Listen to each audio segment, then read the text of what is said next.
The path to becoming a Christian magician, the path to becoming a miracle worker, is realized and based upon this foundational truth that there is no them anymore, that there is only us. And this is a profound shift in perspective, as equally profound as the realization that spirit is who and what you really are. That pure, eternal spirit is your real self, your essential nature, the higher-most part of your being. Now, spirit, that which is an aspect of infinity, is impersonal, formless, and is not an individualized thing. There's not a different spirit for each person. Spirit is one and shines over all. Just as the one sun shines over everybody on this earth. My spirit is the same as your spirit. In fact, there is no such thing as my spirit or your spirit, because spirit knows no separateness. It is what our Hindu brothers call the Atman, the self, your real self.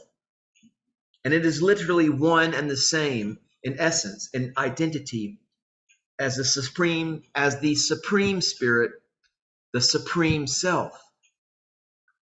Now, just as a multitude of sparks are sent forth from a blazing fire, so countless sparks of the one supreme infinite spirit were sent forth into this manifested universe an immeasurably long time ago, and will eventually return to the one.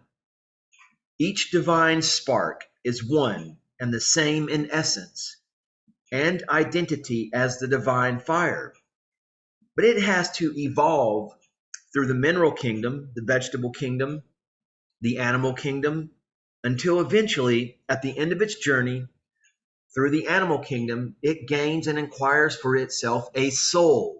A soul. Now,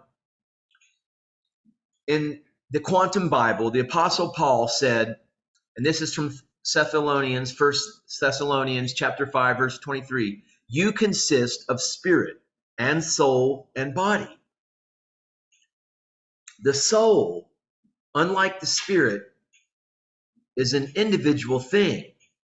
It is a permanent entity after it has been unfolded out of the spirit and is the self-conscious individuality or your ego, the higher ego which incarnates and reincarnates in the human kingdom and beyond.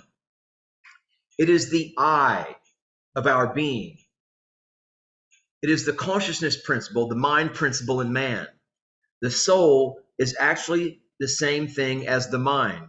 In fact, psychology comes from the Greek word psyche, which means mind or soul, your soul, that individuated aspect of your eternal infinite self. Now, we should not make the mistake of thinking that the mind and the brain are the same thing, because they are not. Now, the brain is simply a physical organ, and the mind is the individual soul which thinks and expresses itself through and with the aid of that organ. We have a different brain in each lifetime because we have a different physical body each lifetime, but the mind is the same each time. The mind, soul, can never express itself in its fullness and entirety in one of its incarnations. It can only express itself partially, and the extent to which it does so is determined by its karma and level of evolution and development. The soul reincarnates, but the spirit does not. Souls are many, but spirit is essentially one. No spiritual philosophy in history has ever claimed that it is the spirit which reincarnates. Spirit never has any direct connection or contact with the physical form. Now, one reason for this is that it is so subjective that it can have no direct or tangible relation with the objectivity of matter. The spirit is never within the human being, but it is always above him and overshadowing him as his real self, as the one self, as the divine allness itself. Now, it is the task and mission of the soul to learn and realize that in its highermost being, there is no individuality or separateness, but just the one universal self, which we call spirit or Atman. To re-become this in consciousness, to cautiously merge and permanently unite the soul with the spirit, is to achieve and attain yoga union. And this is the great goal of all. This has been the goal and achievement of all true mystics and Christian magicians throughout the ages, both in the East as well as in the West, where this has sometimes been called the mystical marriage, or the chemical wedding, if you will. But dear esteemed viewer, I want you to realize that the Christ, Jesus Christ himself, was a magician. He was a spiritual technologist. And I want you to understand that it is our path, that we follow the same path as the Christ. And out beyond ideas of wrongdoing and right doing, there's a field. I'll meet you there. Meaning, let's not get into debating, arguments and things of that nature. Let's try to understand that we are all preparing to be high priests and high priestesses.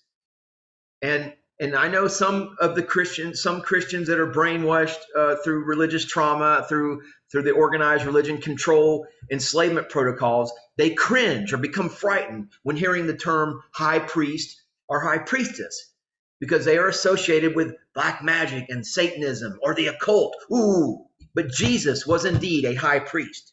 He was a master who performed magic, and he was the connection between the ethereal and earthly realms.